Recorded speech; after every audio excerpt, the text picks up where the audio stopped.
Welcome to the Jasmine Star Show. I have to start here by saying I thought I had a good idea, and the guest we're about to chat with today just made the idea 1,000 times better. You are going to get a behind the scenes look of what is coming. So, I want to start this conversation by outright stating a big change that's going on in my life and in my business. I'm changing the way that I am approaching paid speaking events. So, I am changing the content, my delivery. I am working on signing with a speaking agent. And I've been sharing tidbits of this, but finally, I kind of feel like I'm having like a debutante's ball. I'm having a coming out party. So before we understand like what's changed, let me talk about how things worked through 2022. Well, people would come to me and they would submit a form, they would reach out and they would say, "Hey, we want you to talk about this based on what they had seen online." So people were asking me to teach about what they had seen on all my social profiles. But only now did I realize that that was reactive. So I was reacting to an invitation. So I was talking about a lot of different topics, and basically I was a Jill of all trades. But was I really excited about every topic that I was being invited to speak about? And the answer is not really, because I wanted to know and speak about from a brand perspective, Mm. what was I known for? What was the, oh, you're talking about X? She's the best at X, or she knows the most about X. She's very compelling about X. So how it worked in the past was I was reactive. And now, moving forward as a speaker, teacher, educator, I'm going to be proactive. Now, the way that you can figure out how you can be, you're listening right now and you want to know, how can I be proactive when it's not just speaking on stages, but when I'm putting forth my brand online, or if I want to write a book, or if I want to be a speaker, or if I want to be a coach, if I want to get more clients, how can I be more proactive? Well, I suggest, and I've learned this from the very guest we're chatting to today, is to start with the end in mind and then work backwards. It's about creating a strategy, not a response to a request. A strategy, not a response. So, how do I want it to work now? Well, I met Rory at an event like 5 years ago. Now, here's the thing. Rory Vaden has been a guest on this podcast, and his podcast remains one of the highest downloaded, listened to podcasts. So you're probably familiar with this man's brilliant mind and his very kind voice, and how he's an adoring father, an amazing husband, and business partner. So I met him before I even realized how he functioned in the world. And so when I was learning from him, I was fascinated. I was enthralled by the way that his brain worked in frameworks. Now, frameworks allow anybody who's listening, watching, paying attention to understand a complex idea and then break it down and apply it. So I have watched him do this with many other people. And so when I made the decision to be proactive and not reactive, I said, it's time for me to invest in my brand with somebody who has done this before, somebody who I look at, admire, love their frameworks, and I love the way that they present, to help me go out and do that. So I decided I'm going to invest. I'm going to become a client of Rory Vaden.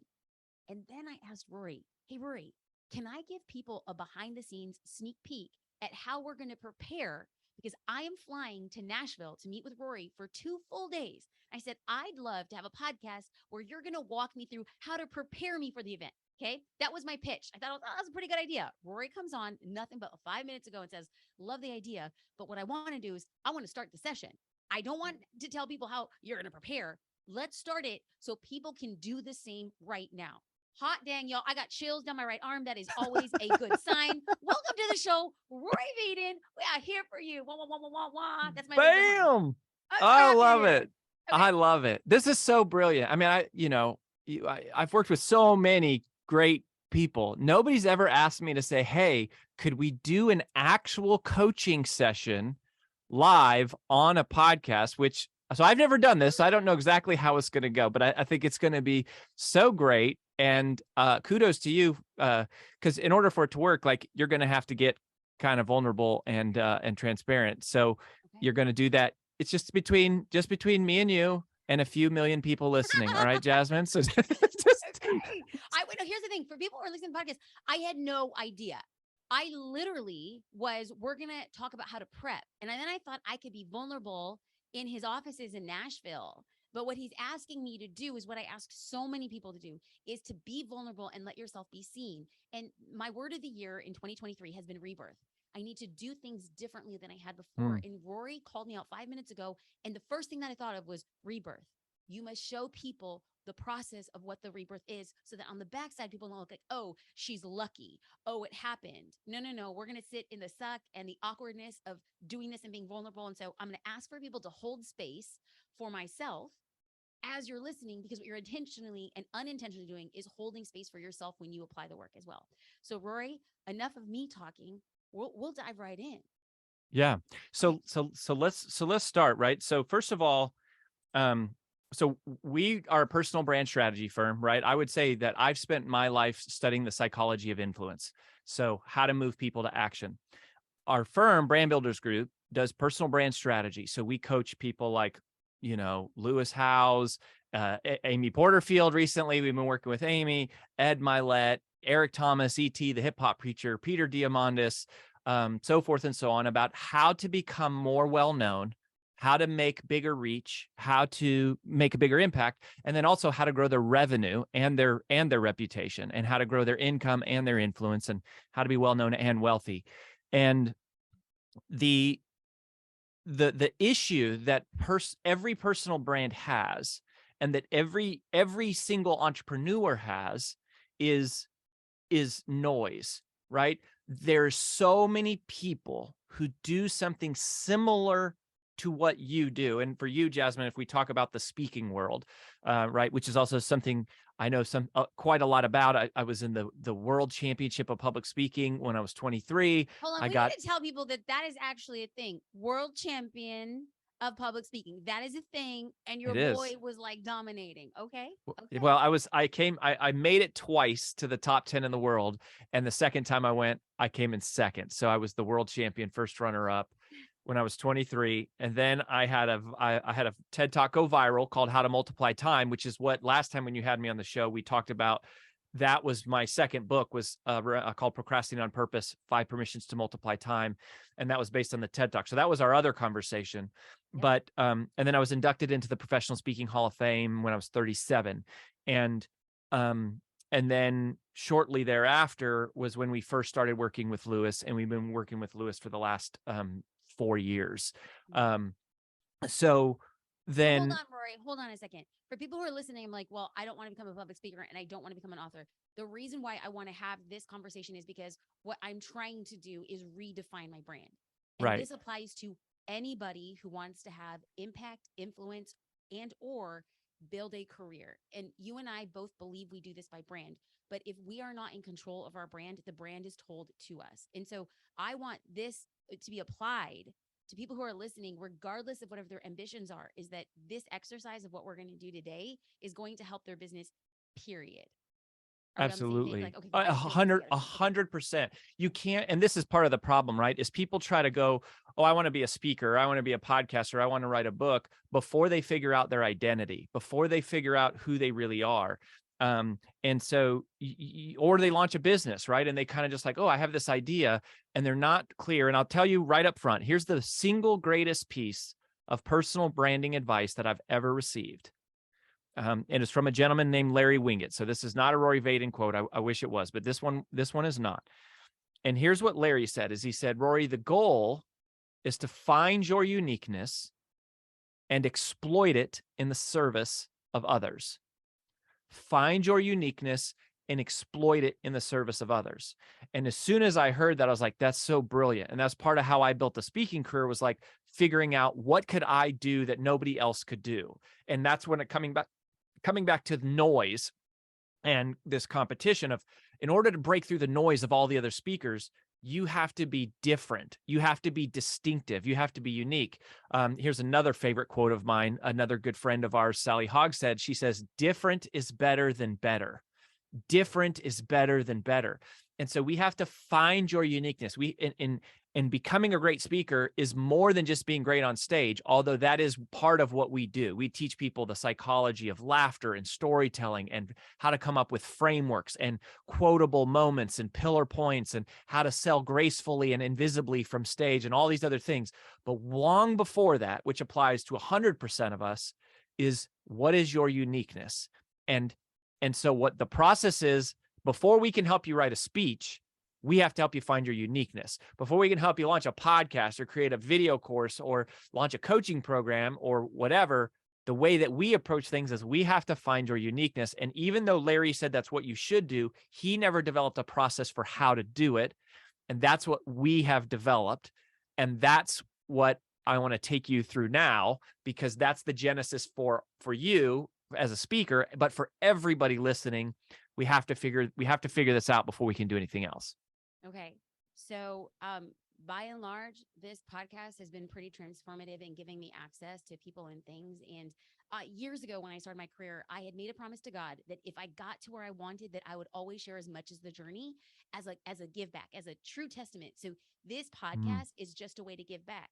So we're doing this via audio for the podcast. We're also doing it via video. And so I want to clarify for people who are watching the video, my head and my eyes are down, but I'm taking notes. This is an actual, like, I'm not going to forsake this opportunity. This is an actual workshop for me that I'm sharing. So you'll see me with like RBF, like a face that's just, it was my God-given face, but I look mad.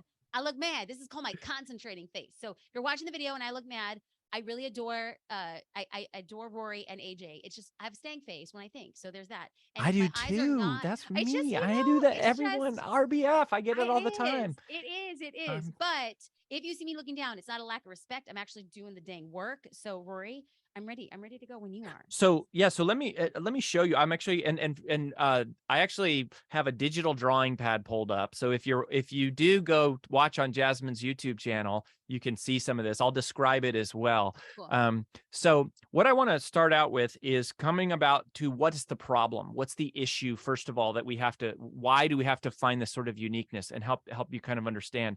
And there's a framework for this that we call Sheehan's Wall. And we named this after a gentleman named Peter Sheehan, who is one of the most brilliant people I've ever met. And I learned the origin of this concept for him, which we've kind of adapted specifically to personal branding. So he didn't name it after himself. We named it after him because we thought it was so magnificent. And so I'll show you. And so here's how you have to think about it. So basically, in any given industry or market, there are two groups of people. Okay. So most of us live in obscurity. We're starting something new, right? You're saying, "Ooh, I want to be a speaker." And so you go, "Well, I'm not yet known that much for that, or I'm not known in the way I want to be known specifically," right? As you were saying, I've been reactive more than proactive. And then there are people, then there is the wall that we have to break through, which is Sheehan's Wall. And on the other side of the wall is notoriety. Notoriety is where we're trying to get, right? These are the people who are well known. They have strong reputation. This is where Oprah is, and Brene Brown, and Tony Robbins, and Gary Vaynerchuk, et cetera, et cetera. And what most of us do is, when we're in obscurity and we go, "I want to go break through to notoriety," we look at what all the people in notoriety are doing, and we want to emulate them. And we go, okay, so we have, they talk about all of these different messages, right? And you go, "Oh, well, Gary Vaynerchuk, I mean, he talks about sports, and he talks about music, he talks about Web3 and social media and wine and da-da-da-da-da." And I am multifaceted. So I want to talk about marketing, and I want to talk about, I want to talk about sales, and I want to talk about, leadership and communication. And that's what speakers do, is they go, "I think I could talk about change management, and I could talk about branding, and I could talk about customer service. I could talk about all these things." And so they have all these messages. Then the other thing that personal brands do, so they have a lot of messages, a lot of topics, and then they go, "Ooh, I want to serve all of these different audiences, because like I really love moms, and I have like this heart for stay-at-home moms. But entrepreneurs, man, like those are my people. But you know what? I'm a church girl at heart, and so I love Jesus, and I want to talk to some people about faith, or I want to I really love marketers, or salespeople, or so lots of audiences." And then they have lots of products is the next thing, is they go, "Oh my gosh, I could do calendars, I could do day planners, I could do t-shirts, I could do posters, we could do a SaaS company, we could do a course." So we've got lots of products, and then lots of business models. So business models would be like, oh, you know what I really need to do is coaching. Everyone makes money in coaching. Well, actually, I could do live retreats that people could come to, but I could also do like a high-end mastermind. But I really want to like do the Amy Porterfield thing where I have like courses and people just sort of buy passively. But membership sites are really where it's at if you want the recurring revenue. But no, I think I want to be a consultant because I want to work with the companies, right?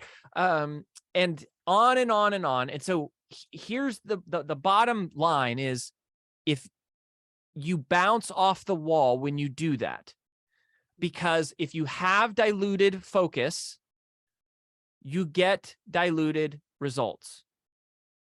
If you have diluted focus, you get diluted results. And that is what happens to most speakers, to most personal brands, is they're bouncing off the wall. Now, the way that you break through the wall is that precision is power. So what we do is we want to do what Larry Winget said: find your uniqueness. Find the one thing that you can do better than anyone else in the world. Figure out what is the thing that nobody else can do quite like you, and let's do that thing. And what happens is you break through the wall on that one thing. And then once you get on the other side of that wall, you can expand into a whole bunch of other things, right? Tony Robbins can do a book on health and money and relationship mastery and, date with destiny and spiritual stuff and unleash the power within, because he's Tony Robbins, right? He already broke through the wall. He can do whatever he wants, but that's not how you get there. And if you look at Brene Brown, it's a great example of a recent example. Brene Brown became one of the most influential people in the world by studying one problem, which can be identified in one word. Do you know what is the vulnerability, baby? Vulnerability. So we would say that vulnerability is her uniqueness, and shame is actually the problem that she studies. Yep. And you cannot talk about shame without talking about Brene Brown. You cannot talk about vulnerability without talking about Brene Brown. She owns shame and she owns vulnerability. And that is how she broke through the wall. Another friend of ours down the street is Dave Ramsey. Dave Ramsey, you and I shared the stage actually at a Dave Ramsey event, maybe like a year and a half ago. Mm-hmm. So Dave Ramsey has built a company that is more than $100 million in annual revenue. He has shared that publicly. More than $100 million in annual revenue, has more than 1,000 employees, has 17 million people who listen to him every week on the radio. And he has done it by talking about the same one-word problem for 30 years, 3 hours a day on the radio. He says the same things over and over, ridding the world of one word problem, which is debt. Dave Ramsey owns debt. And so the genesis of finding your uniqueness is figuring out the answer to this question: what problem do I solve in one word? What problem do I solve in one word? So I want you just to think about this, Jasmine, and obviously those of you listening, but I'm talking to you, Jasmine. So I want just to think about that for a second. We'll come back to this in just a minute. We're going to create like a problem cloud, and we're going to put up a list of options. We're going to brainstorm options. We call this your problem cloud. But as a point of clarifying this, and since I'm not going to get to spend 2 days here on your podcast, I don't think, I want to give everybody the shortcut, and I'll go ahead and give you the shortcut as well. So before I give you the shortcut, let me pause there for a second. Any questions? Or are you tracking so far? I'm tracking so far. And so what I want to do is, for people who are listening to the podcast, I want you to imagine the word obscurity. And then underneath the word obscurity, you're going to tab over, little indent. And what's going to be below that is messages, lots of messages. Below that, audiences, lots of audiences. Below that, products, lots of products. Below that, business models. And so all of those things are pointing to a line that is bisecting your page. It is a vertical line. And it's pointing to that, but it's going to bounce off that wall. And then on the other side, on the right side of the page, adjacent to the word obscurity, you're going to see the word notoriety. And you only get to live in the land of notoriety once you have the center point of that wall, right in the middle of that line that bisects the page. The word is precision. And your word, and how you get precision is by owning a word. And Brene owns shame. Dave Ramsey owns debt. And now I need to figure out the word I own. That's right. That's what we're going to start with. So there's a couple words you're going to own, but that is the genesis of a personal brand, is figuring out what problem do you solve in one word. If most personal brands can't answer that question, when you can't answer that question, what happens is you're throwing a lot of stuff at the wall in a lot of places. You're on the other thing I didn't even mention is a lot of platforms, right? You're on Pinterest and LinkedIn and Twitter and Instagram and Snapchat and YouTube and diluted focus, diluted results. So what we need to do is we need to focus the messaging and focus the positioning to be all centered around, your uniqueness. Now, here's the shortcut.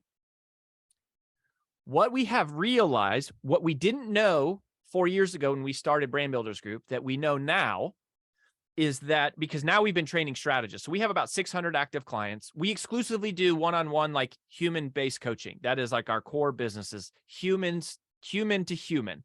And then we have our events and stuff, but even at the events, it's like they sit at a table with one strategist to 5 people. It's not like a classroom setting. They're really, really small. And so when we train strategists, we started to notice a pattern as more people came through this. And if there is a shortcut to finding your uniqueness, what we have learned and what we realized is that you are always most powerfully positioned to serve the person you once were. You're most powerfully positioned to serve the person you once were. The fastest way to break through the wall is to be able to identify who is the person that you can serve in the deepest ways. That's part of why Brand Builders Group is growing so fast, right? Like, we're going to be another 8-figure company here, the end of this year. We haven't even been in business for 5 years. It's because we know if somebody is an author or a speaker or a coach or an entrepreneur, that if they're just trying to become more well-known, like, we can serve that person in an extremely deep way, especially authors and speakers and coaches. And that's what we had done before this, was we built an 8-figure coaching company. So the question for you is, when you can go, what problem do I solve? But a lot of times what will help you get clarity is to first figure out who. Like, Simon Sinek says, start with why. I love Simon Sinek, and I love that book. He's one of my favorite writers. But what we have started to learn, what we have started to realize, is that for almost all of us, our why is a who. Our why is a person. The reason we push so hard is because there's someone we care about. There's someone we want to make proud. There's somebody that we want to save, someone we want to help, and there's somebody we want to serve. And if you are what we refer to as a mission-driven messenger, which is our audience, our mission-driven messengers, you have a calling to serve, not just make money. Okay, we like making money. We're good at making money. We want to make money, but money is subservient to the mission. And I know that's you, Jasmine, because I know you before today. But that calling is part of what we need to access. It's more than just how do we make money? How do we grow our audience? We have to get inside you and figure out what fires you up and what pisses you off, what makes you mad, what makes you sad, what breaks your heart. Who is the person that you want to dedicate your life to reaching? And we know that you're most powerfully positioned to serve the person you once were. So if we can get clear on the who, we also get clear on the why, and everything else in the entire brand orients off of that who. So let's start and dive in to go, are you clear on who you want to reach? which can also be a psychographic. It doesn't have to be a demographic like, oh, it's all women who are 31 years old. It can be a psychographic like mission driven messengers is our audience. That's a psychographic. It's a it's like a one sentence description of the kind of person we're trying to reach. So Rory, that how long said, did it take for y'all to come up with the mission driven messenger? Like to come up with like who our phrase? audience is. Yeah, but to distill it in such a way, like I hear it and then like I completely understand who you serve. How long did it take for you and AJ to kind of like play with the terminology, the vernacular, that light bulb? Like, oh, I got it. It takes a while. I mean, it took us 10 years to land on my brand positioning statement, which we'll talk about your brand positioning statement because that the outcome. So the entire brand builders group experience is actually 14 different 2-day experiences. So the first one is to find your uniqueness, and the output is what we call a brand positioning statement. And one of the elements of a brand positioning statement, well, we've talked about two of them, your avatar persona and what problem you solve in one word. Those are two of the elements that have to be on there.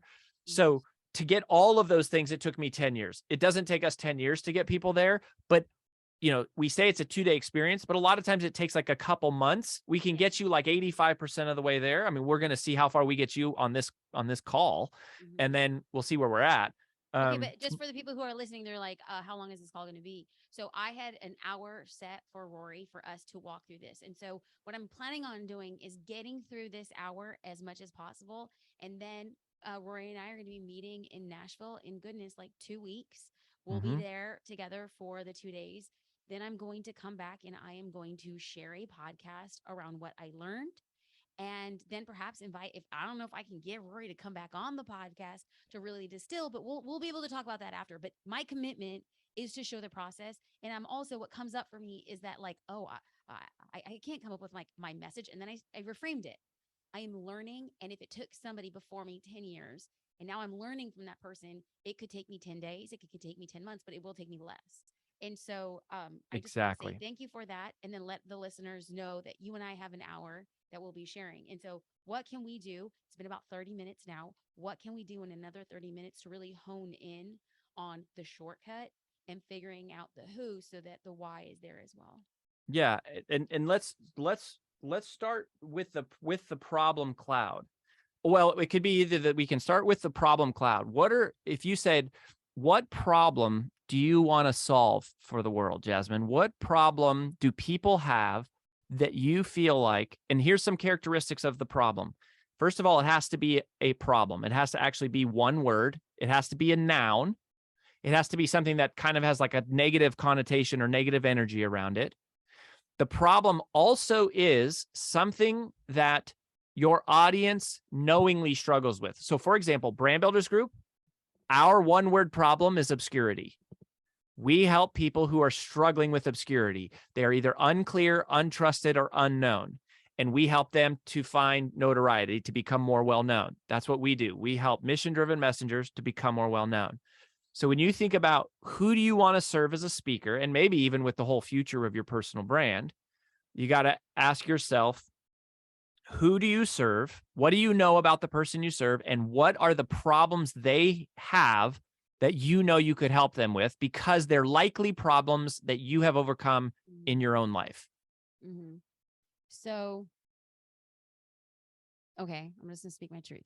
Well, actually, before I speak my truth, a clarifying question, because this is the thing that I've been struggling with, is like prior to this call, I have been doing this work. So you and I both know I love brand building, and you and I both know that I have done it at multiple stages of my career, and I'm at an inflection point, and I've realized, Rory, that what got me here won't get me to where I want to go.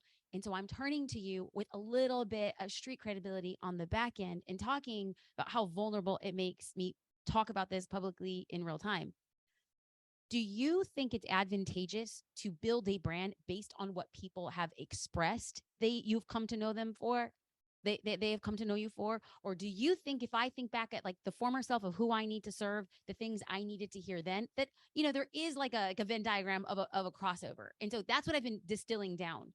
And so if I'm looking at the crossover of the Venn diagram, what people might already attribute to myself, but also the things that I needed to hear as my former self, the words that come in would be resilience.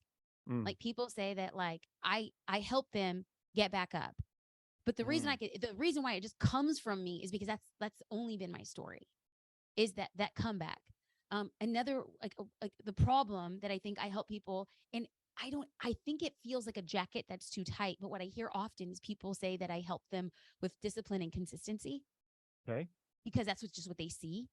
And then I'm pretty open about the journey of like, I don't want to do a lot of the stuff I'm doing, but I will do it because there is a bigger vision and I could sit in the suck of doing it now.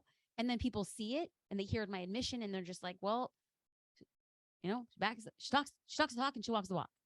But another thing that's like the third undercurrent, these are like the three kind of bubbles that I've been sitting with for a while, is this idea of being powerful or empowered. Now, there's this debate of being empowered. Is that, am I bestowing it on somebody? And that puts me in like this authoritative figure versus powerful, which sounds like it could be self-derivative. And so when I look back at who I was, I think I felt powerless because I didn't know. And that was just a frame of mind. What I know now is being powerless is a decision. And it's a frame of mind.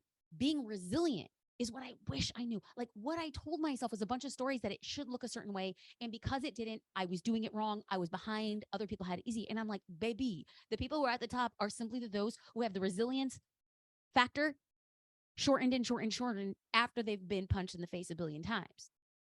So those are the things that come to me. And I think those are the things that people see. And I feel like if I'm going to stand on the stage, like, what could you talk about for 15 minutes nonstop? I could talk about social media. I don't want to. I could talk about personal branding. I love it. It is who I am. I don't feel called to teach it. Mm-hmm. What comes from me, what oozes and drips, is resilience, being empowered, consistency or discipline in some capacity. So I love this. So to answer your question directly, should I pay attention to what other people know me for or say they know me for? Yes, but not much. You also shouldn't pay that much attention to what other people are doing. Oh, someone already did that. Someone already did that. What you have to pay attention to is what you feel called to do. We believe that the calling that you feel on your heart to do something or to talk about something is the result of a signal that is being sent out from somebody else who needs you.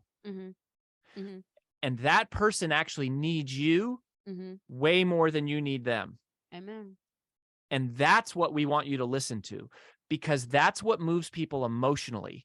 And it takes emotion to break through the wall. It takes logic. Oh man, it takes logic. It takes systems like hell. It takes desire. It takes consistency, but it takes passion and emotion.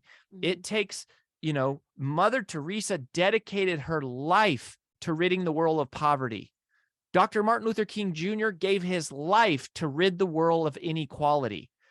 What is the problem you would give your life to help people get past? That is where the uniqueness lies. And when you say resilience, so this is another brand builders group. Here's part of our official science. We call this the Goosey's test. You ever watch World of Dance? You ever seen that show, World of Dance? I have. There's J-Lo's show. It used to be like a dance competition. Yes. Best show ever. They canceled it. I don't know why, but they have like, because it wasn't the best show ever. It was the best show ever. It was the best show ever. I'm passionate about it. Come on. So, they come out here every once in a while. J-Lo would look at an act and she would be like, oh, I got goosies. Like this unexplainable magic, this thing that is the divine. It's like you accessed the divine. When you said resilience, Jasmine, I got goosies. And now here's how we know is we go, is that the path you have walked? So when we find your uniqueness, we want to look at, what have you studied? What have you researched? What do you read? Like, what would you spend a Saturday afternoon like reading, talking about, writing about? But what is more important is not your academic credentials. It's what have you freaking done? What challenge have you conquered? What obstacle have you overcome? What setback have you survived? What tragedy have you triumphed over? What is the story of Jasmine Star's life where you go, I can't talk about everything, but I can stand on this stage and I can tell you all about blank because I have freaking lived it. And when you said resilience, to me, that I felt a lot of that. And that's the word that is number one on the list. And it's this weird thing that I'm like, whoa, that word scares me the most. And what I've learned in the past is like what scares you is the thing that's calling you. But it scares me because I'm like, there are other people who are much smarter, more educated, have a lot more street credibility. And I'm like, you want to step into that? And then all of a sudden I'm like, yes, that's exactly what I want to step into. And I think it's just saying that right now is kind of like, the verbal affirmation that maybe the mind needs to hear. Do you know why that happens? Do you know why it's the thing that scares you the most? There's two reasons. Okay. One is that this is baked into the neuroscience of your brain. Your brain is not programmed for success. Our brains are programmed for survival. Mm-hmm. The brain is designed to keep you alive. That is the first and foremost function of the brain. Survival is about conserving energy. Success is the opposite. Success is about expending energy. It's about doing what is uncomfortable, what is unfamiliar, what is new, what is scary, the exact opposite of what is safe. Mm-hmm. And so that is one reason, scientifically speaking, why our fear is a good sign that there's a healthy fear that we might be on the right track. The other reason why I think is because I think when you start to get when you start to access your uniqueness, when you start to draw into proximity of your uniqueness, I think it sends an alert to the devil that somebody is about to access their spiritual calling, that somebody is about to unload a bomb on this world that is of goodness and wonderfulness and beauty and help. And so remember, the devil's the only tool the devil has is lies. That's the only tool, but he's really good at it. And so what he immediately shows up with is, someone already did that. You can't do that. You're not good enough to do that. Anytime I hear those thoughts, I go, oh my gosh, the devil is running scared and he's coming at me. That means I'm on to it.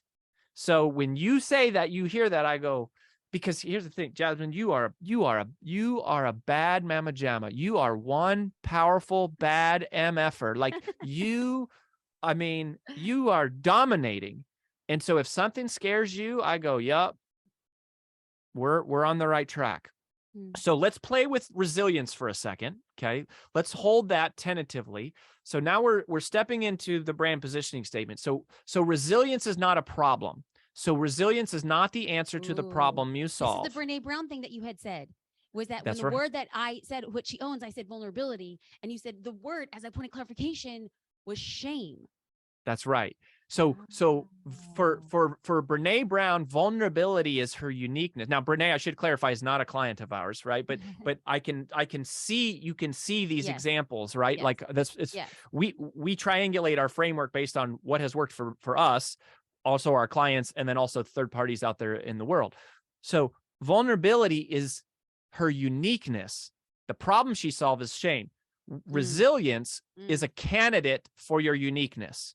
So uniqueness is a one-word distillation of the solution to the problem of what you want to spend your life teaching, right? She doesn't teach people shame. She teaches people vulnerability as a way to overcome shame. So if we have the goosies and all these other things around resilience is not a candidate for a problem. It doesn't meet the criteria. But resilience is a potential candidate for your uniqueness, which is the one thing that you do as good as anyone else in the world, or it's the one thing you study. It's a life well lived where you said, man, if the only thing people ever learned from me is this one thing, I would be like, hell yeah, that was a life well lived. Do you get that from resilience? I feel like a little lump in my throat.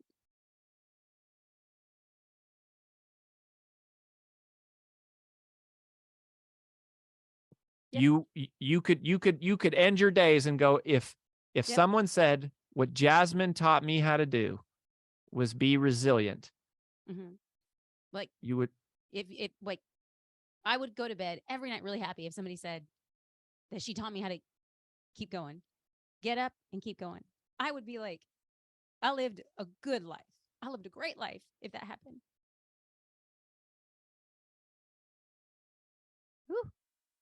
I don't want to sound like J-Lo, but I feel like I got the goosies. Yeah, so that is it. And what we're accessing right here in this moment, Jasmine, is what it takes to break through the wall. Because there's so much rejection and so much pain and so many broken launches and failed technology and crappy vendors and employees who quit on you and hard days and personal stuff that goes on. The only thing that we have to access this point of uniqueness so that you have enough fuel to move through all of that. So I think we're in a good spot there. Okay, so let's hold that tentatively, just like some space. So now let's go back to the problem. So there's an inverse relationship between the uniqueness and the problem. So just like the unique, they're two sides of the same coin. Uniqueness is the one word solution to the problem, but problem, so that is the inverse, right? Vulnerability and shame. Dave Ramsey says debt and cash. Ours is obscurity and reputation. I built my career on procrastination was the problem I solved, and discipline was my uniqueness. And that's what both my first two books were about. And last time I was on the show, we were like talking about some of my legacy content, so to speak. But so then if someone isn't being resilient, what are they being? So resilience is the answer, but to what question? So if resilience is the solution to what problem? If I'm not being resilient, what am I being? Tell me. And just brainstorm. Okay, good. I'm just gonna brainstorm. I'm giving myself the permission to say all the wrong things. Yeah. And here's the thing, Rory. JD is gonna be with me at the session, and like JD is quite honestly like he's the Oz. In his brain, like your brain and his brain are like two peas in a pod. And my brain is like, I'm the donkey watering a different field. Like my brain doesn't work in this, right? So it's like I'm very solution driven. So when you like what I want to do right now is I feel very open because I feel very vulnerable again because JD does all the strategy with me. And so right here, he would drill in Rory and he would tell you what the problem is. Oh, see, this is how we do. And I'm doing this alone right now. And so I'm going to say it wrong. So I'm giving myself to say it wrong. Like, yeah, give me a cloud. Just give me a bunch of words that show up. People are quitters. Okay. They're quitting. Okay. That's like the problem. It's like having a hard time putting in like a problem framework is. What are you doing if you're not being resilient? You're being led by fear. Okay. You're being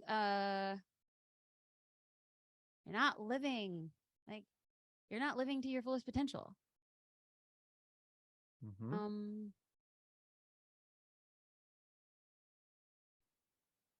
Okay, so in college, I took this accounting class and I raised my hand. I was somewhere in the middle of the class and I asked the professor, I'm like, can you not just give me the answer? Give me the answer and I'll work backward from it. I'll prove that is the answer. Give me the answer. And he said, no, it isn't the process of you discovering the answer that you learn the most. And so what I want to do is like, Rory, just tell me, give me a list of problems, add to my bubble, and I'll pick the best one. And I have a feeling that you're just not going to like, let me do that, but also ask for it because you don't get what you don't ask for. No, we're not going to do that. But I will say there was a word you said earlier, which was powerlessness. Okay, so that would be on your problem cloud, right? And so we make a cloud. And here's the thing: the logic in all of us, the chronic overachieverness in us wants to go, I want to check the box and move on. I want to check the box and move on. And this is messy because this is art. This specific, I mentioned there's 14 different stages in our journey. This one is the most artistic of all of them. It's the least easiest to just check the box and fill in the blank. But you did, powerlessness was a word that would be on there. But, I would say, like underperforming, like underperformance, it's got to be a noun. It's got to be a thing, right? Is a thing. Now let's look at this another way. Okay. So here's another way to do this. What problem have you overcome, Jasmine? What were you, who were you being before you were resilient?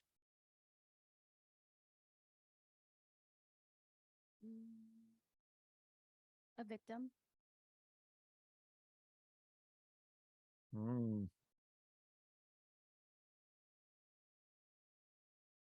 Can you tell me about that? So, in some of the recent keynotes I've been giving, I've been testing a lot of content.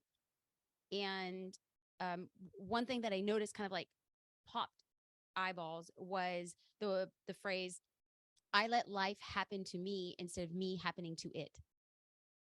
And like that, I kind of see like little like ricochets of like lightning bolts. And I'm like, okay, there's something here that it's resonating in a way. And I haven't put it into a word, but I saw that. And then another time I saw massive ricochets of light bulbs, and it was a slide that I had up for maybe 8 seconds. And I said, for those of you who don't know, I've had many iterations in my career, and I just went through and I itemized 2006, 2010, 2012, 2015, 2017. And people see this, and I left it up, and I was just like, I'm not going to talk about all these other things. I'm going to talk about this. And then we went into Q&A, a 30-minute Q&A. About 27 minutes of the Q&A were dealing with the pivots. What did you do? How did you show up? What did you know how to do? And I thought to myself, oh, something's here on that slide. And so I used that slide back in January of 2023. And then I've done 4 other keynotes, and I bring that slide up. And again, people are asking, how did you do that? And I was like, huh. People are interested in the pivot and in the ability to quickly iterate and then to find microcosms of success along the way. It's like, how do I break this down? What do I show? But in every single one of those, it was the resilience that empowered me, because you got to a point of either perceived success or perceived failure, and then you had to do it again. It was the getting back up and moving forward, because it's belief that something was bigger on the other side. I don't know how to distill that all down, but I know that I'm tapping around on something. Yeah, that's it. And it, I mean, I didn't feel much when you were talking about like not living up to your potential, quitting. But when I asked you, what were you being? And you said a victim, I got goosies. Mm. Because you're most powerfully positioned to serve the person you once were. It's also, you can literally talk to that person, right? Like when we talk about actually working on your presentation, which we'll get to at some point, like this is the foundation, right? But when we get into the mechanics of telling stories, one of the things we talk about is you don't retell a story. What separates most speakers tell stories. What the great speakers, the legendary speakers do is they don't retell a story, they relive a story. And so when you're reliving a story, you have to go back into that moment. The way that an actor accesses these authentic emotions based on like, in that case, it's like a screenplay.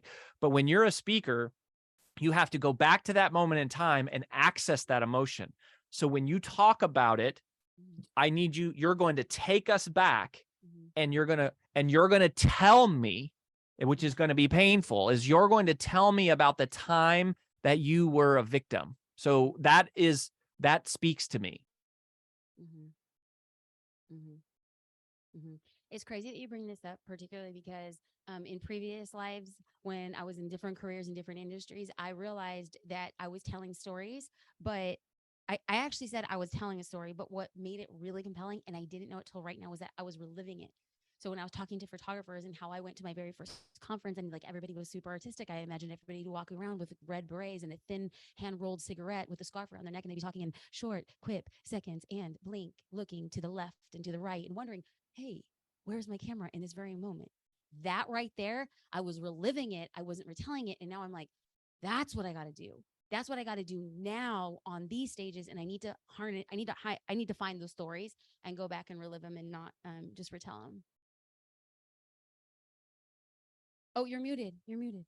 I think that victimhood or victim mindset could be a candidate here for you as a candidate for either the problem or the cause. So there's another thing, and I don't know, and we're like winding down on time. So the next layer of the brand positioning statement is introducing something that we call the cause. The problem is something that somebody knows they struggle with, but they know what they're struggling with, but they don't know why they're struggling with it. Right. So in Brand Builders Group, the problem we solve is obscurity. Our clients know they're not well known, right? They know they're struggling to become well known, but they don't know why. Our cause is actually distraction. The reason why they're struggling is because they have diluted focus, because diluted focus gets diluted results. They think they're not smart enough, or they don't have enough money, or someone else is like better than them, whatever. Has nothing to do with any of that crap. It's that they're doing too many things and they're not centered on their uniqueness. So we know that if we treat the cause, the problem goes away. If I can help, someone focus, and Lewis Lewis shared this story publicly in Entrepreneur Magazine this week, that when we first started working together, he had like 17 revenue streams. Right. And the first thing we did was we said, dude, you need to cut those down. And at the time, the podcast was a traffic source for him. But we took him through this exercise called the revenue streams assessment. And we said, we actually think the podcast could become the main thing, the entire business. And to his credit, he reduced from 17 revenue streams down to 3. And the podcast went from 30 million downloads to 500 million. And he lost money. He didn't lose money, but his revenue went way down for a couple of years. And then it shot up to 8 figures. And so for you, victimhood or victim mentality is a really strong candidate for either the problem or the cause. So I'm not totally clear. What do you, of the two, because for me, the word powerless, that it kind of like it fit. I loved it when I heard it, but then I have to sleep on it and be like, did I love it because Rory said it? Or did I love it because it came from me? And I knew that one of the things that I wanted to talk about was being empowered or being powerful. So I know it's a derivative. Did he give it and serve it up in such a way that I'm like, hey, teacher, you gave me the answer? Or is it like, do I actually own this? I understand that, right? I understand that, but it didn't come from me. The teacher repeated something I said. I get. So what I kind of feel like, the word, so tell me, like, those relationships could work, because if you said, what is the problem? The problem is powerlessness, let's say. Okay. So it is somebody, we can spend more time when we're together on this, but you go, what are they struggling with? The problem is something that they are aware of. They know they're struggling with it. So, you go, I feel like I don't have power. I feel like I don't have the ability to create my own life, right? And I could see how somebody would go, yeah, I feel powerless, right? So powerlessness is going, anyone who feels like they don't have control is part of your avatar. But what you then open their eyes to, which you don't do this in your marketing, you do this in your teaching. We market the problems and the payoff. We teach the uniqueness and the cause. Okay. Marketing is different than teaching, right? So, but the real reason why do they feel powerless? They think it's because of all these other things, but the reality is the cause is a victim mindset, that they think their powerlessness because something has happened to them, their circumstance or whatever. And what Jasmine spends her life doing is waking them up to the reality that the reason they feel powerless is because they have a victim mindset. And I immediately, because, like everything goes to the marketer filter, is I think to myself, when there are the new organizations that will hire me on the bigger stages, I have to make sure that the problem appeals to a variety of demographics. And if I'm like, hey, in the future, if Delta invites me to speak to their top tier management, the problem would be that people think I don't have the ability to change my situation. And this is in regards to leadership. This is regards to entrepreneurship. This is in regards to partnerships. Like, that thing is, I don't have the ability. And the reason, so because you don't have the ability, you feel powerless. But the reason you're feeling powerless is because you're subscribing to this idea that it happened to you, that you were a victim of your own situation. And so then we get to cause, problem, and then we get to, you call this uniqueness, solution, or is uniqueness another word for solution? Like, I'm trying to just. Yeah.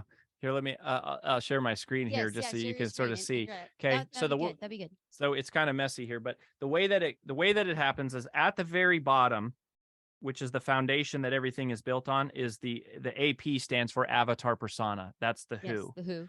So we still need to clarify Mhm. that. Mhm. But Mhm. then a level, we really start with, okay, what's the problem? Is, potentially powerlessness. At least that's the direction we're heading right now. And then underneath that is the cause, which is potentially victimhood or victim mindset is sort of our leading candidate right now. And then uniqueness is above. So I'll go ahead and give you all of them. So it starts with avatar persona, then there's the cause, then there is the problem, then there is the message, which is the one sentence command, the one sentence instruction that will change people's lives. Then there is the uniqueness, which is a one-word distillation of that message. And all of that is what we kind of refer to as beneath the surface. It's internal moniker. It's not external marketing. But then the other remaining parts of the brand positioning statement are the payoffs and then your title. And those are the things that you market. You market what's above the surface.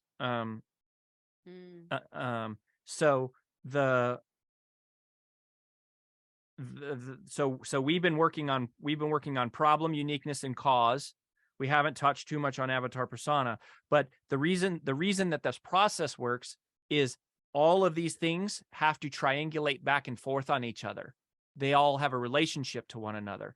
So here's, for example, we know that the problem is in some way has an inverse relationship to the uniqueness. They have to be two different sides of the same coin. There's got to be some inverse relationship between shame and vulnerability, procrastination and discipline, and in this case, resilience and powerlessness. So the reason I'm okay to sort of put a pin in this conversation here and say, yeah, I think we're onto it, okay, is it has to satisfy all of these criteria. Now, the next one is the relationship between the problem and the cause. So the problem and the cause have like a direct relationship. We know they're kind of the same thing, but one is the result of the other. Whatever it is, the problem, in this case, powerlessness, has to be the thing that shows up as the result of someone ignoring the cause or not treating the cause or not satisfying the cause.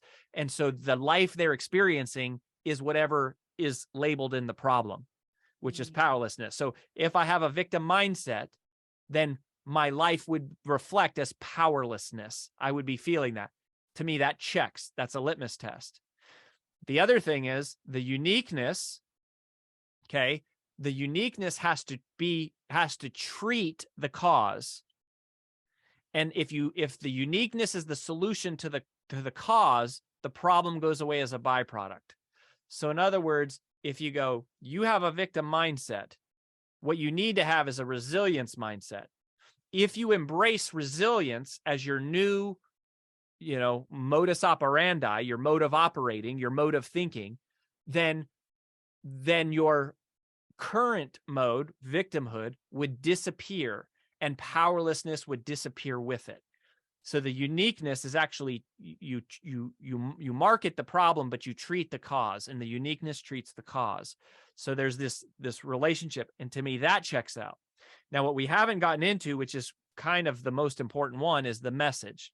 The message is a one-sentence command statement where you have to basically take your entire life, all of your content, everything you know to be true, and you have to distill it down into a one-sentence message, which is a command. It's an instruction. It's an order. It has to be practical. It is a do this. It is a it's a do this or think this. This is not a marketing message. This is beneath the surface. It's internal moniker. So this isn't a title. This is the truth. For example, Take the Stairs was the title of my first book, but the message is do things you don't want to do. And the whole idea is if you do things you don't want to do, you will develop discipline. And if you have discipline, you can accomplish anything. And Take the Stairs was the title because that was just the metaphor of it. Going back to our first podcast interview together, when I talked about how to multiply time in my TED Talk. So, the whole book, Procrastinate on Purpose, 5 Permissions to Multiply Time, and the TED Talk, you could boil both of those down, whether it's the whole book or an 18-minute talk, into one sentence. How is it possible to multiply time? How is it literally possible to create more time? And we distill it to one sentence: spend time on things today that give you more time tomorrow. That's how you multiply time, right? And that's the hardest work of all, is to go, I have to take, lots of people can write a book, but explaining the book down into a one sentence, what do you want me to do after reading this book? And in the context of you, I'm in book mode because you've been working on Amy's book launch and Lewis's book launch. But for you, it's the same with speaking. You just stood on stage for an hour. Great. What is the one thing you want me to do? One thing, not 100, not 25, one. What is the one thing I need to do to build resilience, which will help me overcome powerlessness by disallowing me to be a victim? If you can tell me that in one sentence, then we have your uniqueness. But we're out of time. That's a cliffhanger if I've ever heard one. I come back for part 2. Yeah. Oh, Rory. Now, I mean, friends, this is what makes him magical. That it is not picking words. He has a framework to measure the efficacy of the uniqueness, problem, cause. They're all interrelated. They have to check a series of boxes. I am like so thankful that I have met you. I feel like it is a luxury to invest. I feel like it is a luxury to have this conversation. But what I feel is the most luxury is that I have been given a platform to share it with others, which is the very thing I have always wanted to do. Rory, for people who want to go deeper, for people who want to be like, what is Jasmine on? And I want to do a bit of that. Like, how do people connect with brand builders if they so choose? But y'all can be coming back for part 2 and 3 and get a front row seat to that as well, because I am going to share what I learned. Yeah, totally. Well, so the short answer to your question is, if you go to freebrandcall.com/Jasmine Star, so freebrandcall.com/Jasmine Star, you can request a call with our team. Now, one thing I want to say is, it's like, I really appreciate the compliment, like, things you said, they're so nice, but it's a process, right? Mm-hmm. It's not me. It's a process, right? And this is a process we've developed from lots of different mentors, and we've now taken hundreds of people through it. And we have been able to polish it into a set of criteria and, structure to help sort of move someone through this. So it really is, it's a process, right? To do it this fast is just, we've done it a lot. So anyways, if you, and the first call we do with everybody is actually free. So you can just go to freebrandcall.com/Jasmine Star. You can request a call.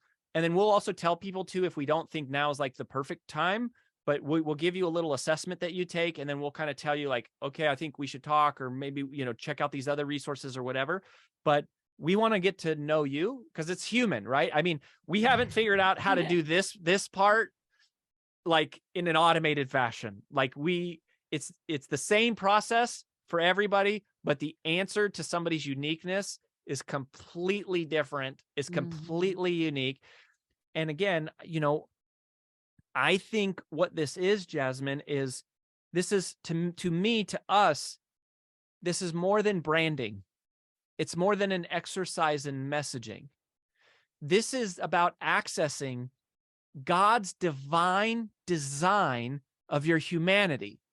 The reason you were created, the reason you have experienced pain, every piece of pain that you have ever experienced is preparing you for the person that you are going to one day be for somebody else. And what you were just walking through, Jasmine, was, we got to see this, a little taste of it in real life, that was like Jasmine, the victim, and all of that struggle has turned you into Jasmine, the superstar that you are now, going back and rescuing people and shaking them free and going, look, I was where you were. I used to be you. I know what it's like, right? I know what it's like for an author to walk into a bookstore and go, how do I get my book on the store in the airport? And how do I get that New York Times bestselling stamp on there? I know what it's like to sit in an audience and go, how do you get to be the person on stage? Like, that is my person, right? That we know that person. And so for all of you, you are most powerfully positioned to serve the person you once were. Mhm. You've already done the hardest work, which was going through the hell that you had to go through to shape your character into the person that you were created to be. Mhm. Now we just got to figure out how to access it and codify it and then market it. And then you just put a bunch of systems behind it. And then, it just gets fun. Rory Vaden, you sell the dream, brother. You sell the dream. And I'm out here buying. I'm out here buying. I Ah. want to say thank you. Thank you for doing this. Thank you for experimenting. Thank you for giving so much. This is in addition to the 2 days that we're going to be giving. So I kind of got like, but wait, there's more. Like I got the bonus, Rory.